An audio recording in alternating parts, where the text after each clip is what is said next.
Hello YouTube, I'm the StarChild and welcome to Tentai Kensoku. I was not planning on being gone this long at all, but I'm going to be focusing more on taking this channel more seriously nowadays because I just feel like this is something I need to do. The sound quality is unfortunately going to be worse because I had to move and I don't really have anywhere to record, so I'm literally just sitting in my car with a blanket over my head to muffle the sound. um, but anywho, thanks for putting up with that. If you want to stick around, hopefully one day I can move to a better, uh, somewhere where I can actually have a room to record. I'm not really alone anymore, so I don't really have anywhere to go to make these videos. But anyway, today we're switching gears from animation and jumping over to the gaming plane, and yes, this video will be about Sonic, as you've probably seen in the thumbnail. I know Sonic fans have a certain reputation. It also feels weird to get all sentimental like this about something like a video game character and a series, but these are just my personal feelings and experiences that I wanted to share with you guys. I've been watching a few videos from other creators talking about what Sonic really means to them since his resurgence into the mainstream because of the movies and recent games. One of the reasons I took so long is because I genuinely wasn't sure how to word this or what to say. I wrote so many versions of this video because I couldn't really find the words, but to put it simply, I love Sonic the Hedgehog.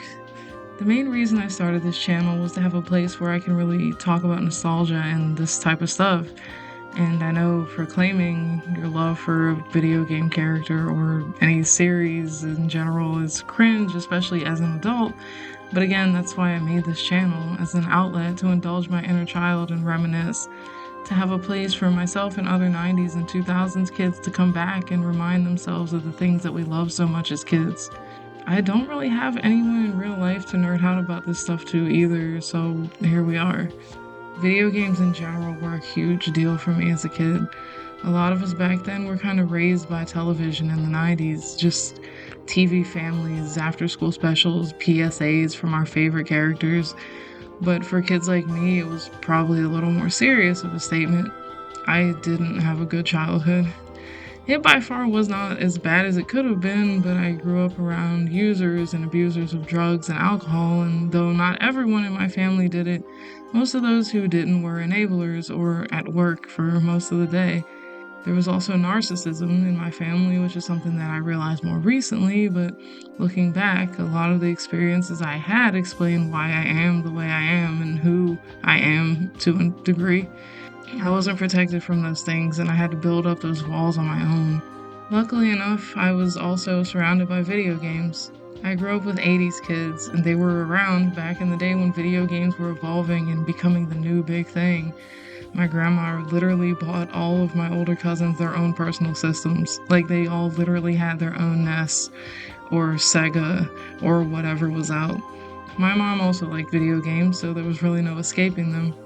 I got into Sonic as a kid, way back during the Genesis era in the 90s. And by the time I could hold a controller, the first 3 games were already on deck. I don't even remember which one I played first. They all were just there. The games back then were simple and fast-paced, but for someone like me who craved a little more than just that two-dimensional experience, the TV show gave me more depth to the character. Back in the day, I feel like every video game had a cartoon tie-in, usually with some episodical slapstick humor, but I watched Adventures of Sonic the Hedgehog any chance I could. There was this huge thing in the 90s for teenagers with attitudes, a line used word for word in the Mighty Morphin Power Rangers opening, and Sonic was all that and a bag of chips, if you will. Peak 90s persona. And honestly, watching the show is probably why my humor is so sarcastic. Sonic wasn't just physically fast, he was a very quick-witted guy with a sharp tongue who always had a plan. I didn't realize the impact Sonic had on me until later in life. Sonic was just one of the many things I liked at the time. Something about me is that I'm a sucker for a good story. Because of the way I grew up, I am straight edge, never even tried drugs or alcohol, but I will power through the shittiest gameplay or episodes of a show if the story is compelling enough. Considering it's well done, I will totally get immersed in worlds and characters and lore. I don't need a drug. I don't need a drink. I need a good story. And these things just inspire me to create. And that's something that I realized Sonic helped me with too. It's crazy, but I remember it like it was yesterday. I got a GameCube for Christmas a couple months before this, and one day we went to Blockbuster to check out what games they had for this new system. I was a little behind my mom, my aunt, and my younger cousin, and I heard my mom from another aisle say, "Hey, look, they have a Sonic game."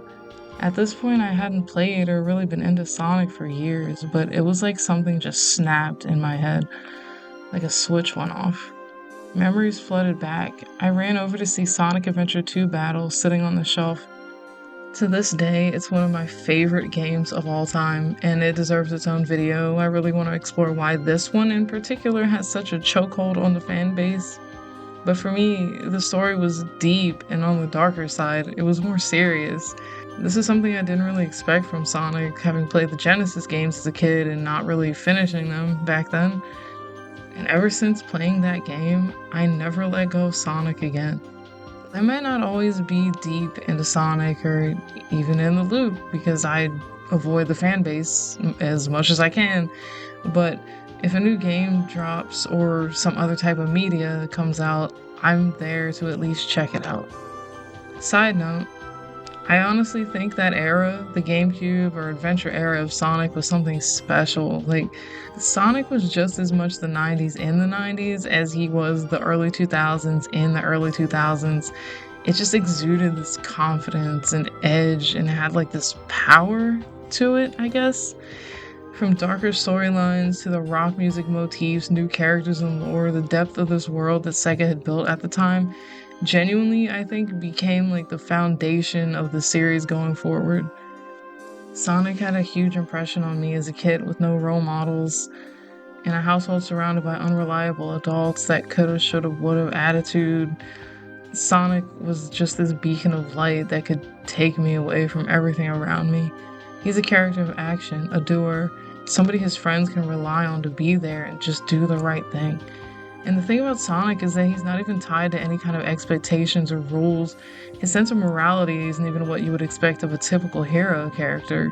He literally just does what he wants, or whatever he personally feels is right, regardless of what other people think or do. He is a figure who stands in the face of adversity, even if he's standing alone.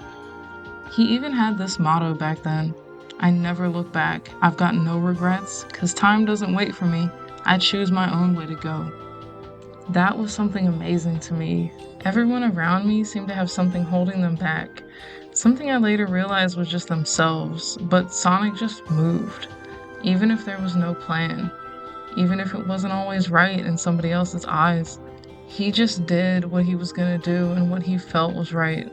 To this day, if I say I'm gonna do something, I'll eventually do it. And I'm not letting circumstances deter me or hold me back from anything that I feel like I need to do. And I really think that I have Sonic to thank for that because it's not something that I can attribute to anyone else. I mentioned creativity earlier. I am, at my core, an artist. It's always been hard for me to pin down exactly when I started drawing seriously, but I realized while writing this that I was drawing fan art a long time before I even knew what that was. And of course, Sonic was part of that. Probably the actual start of it, if I'm being completely honest. I remember tracing the character art out of my Sonic Adventure 2 Battle Strategy Guide. Eventually that moved into me teaching myself how to draw those characters from scratch. Thinking back, I think that's the first time I ever made my own character. And this was before we even had the internet at home, so the idea of a fan character was not something that I had any concept of. Her name was Angel the Cheetah, by the way. I'll throw up any art that I can find. This eventually blossomed into me writing a backstory and then an entire story for this character. It led me to keep drawing other things and to get serious about creating. I genuinely believe that because I started out like that, I have Sonic to thank in a way for the completely original characters I have and the story that I eventually hope to get out there. As an artist and creator, Sonic was one of those things that really inspired me to write deeper stories for my own characters. Sonic Adventure 1 and 2 both had more serious stories, and if you watch my Don Bluth videos, this is something that I praised him for and other older media artists for because I think kids deserve good stories with deeper meanings and themes. These were the things that I grew up with, and though the silly and lighthearted stuff was appreciated, it wasn't all we had. Darker, more mature ideas were not lost on us in the 90s and early 2000s. It really inspired this dream that I have, even to this day, to one day make something that might impact people the way the Sonic series has. Almost every character in this series has something to offer, something they represent, like a lesson that can be taken forward. Tails. Use your inspirations to encourage yourself to reach for the stars because you are stronger than you think. Knuckles.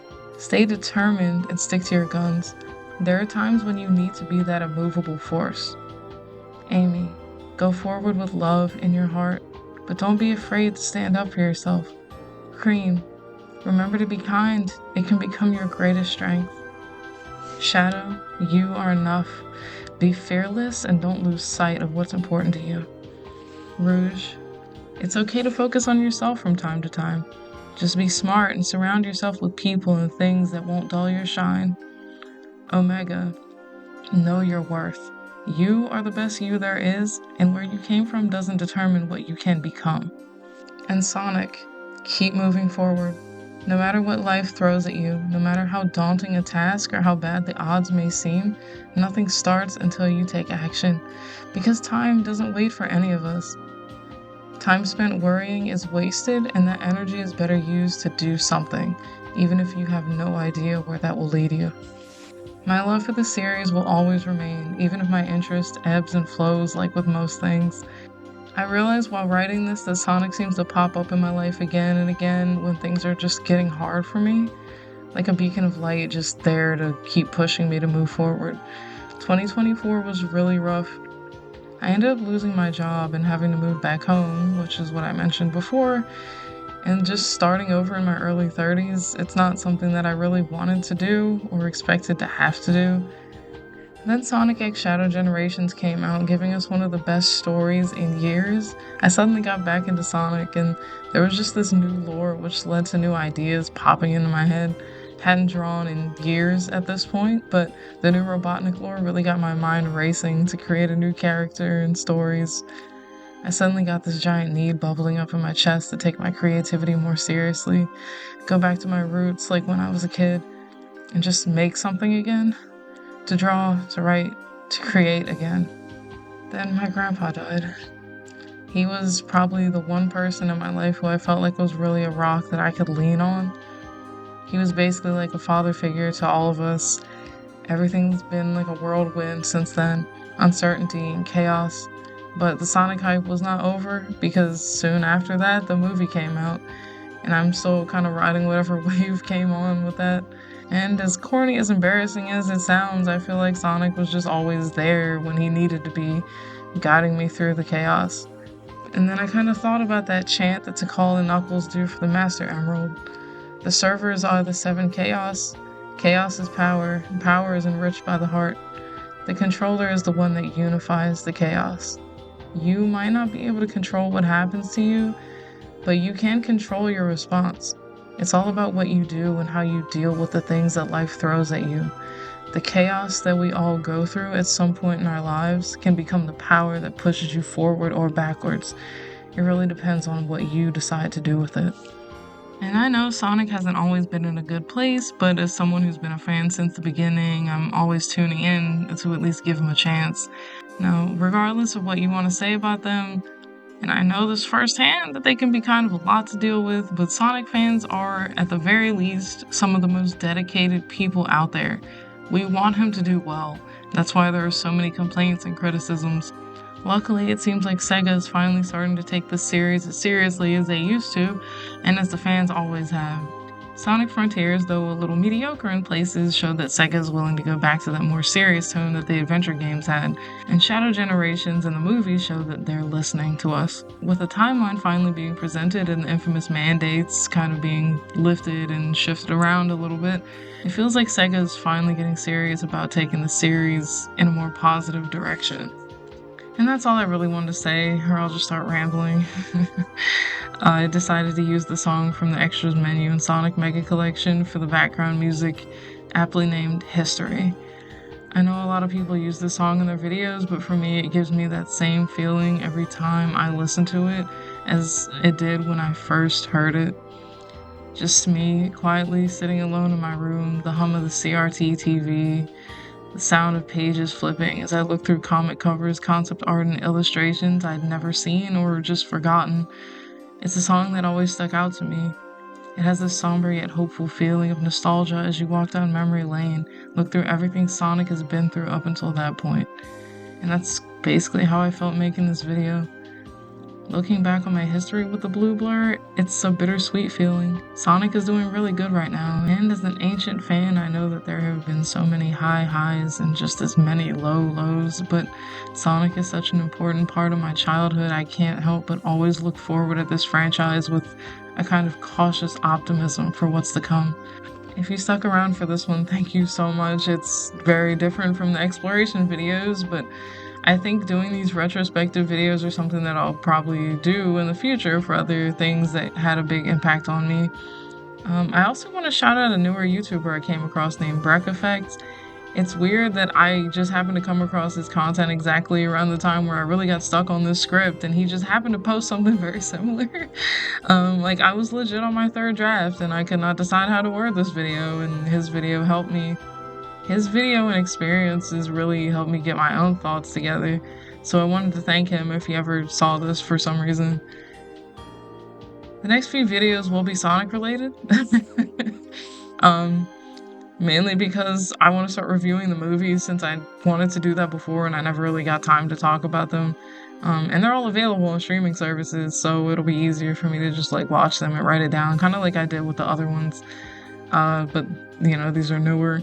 I'm still trying to figure out a name for the review show where I talk about things that were like either remakes or modern versions of nostalgic properties. It fits right in because, like I mentioned, Sonic's been around forever, and now there's suddenly movies that kind of like have their own cinematic universe. But I will be going back to the more retro stuff. I promise. That's never going away. That's what this channel is all about.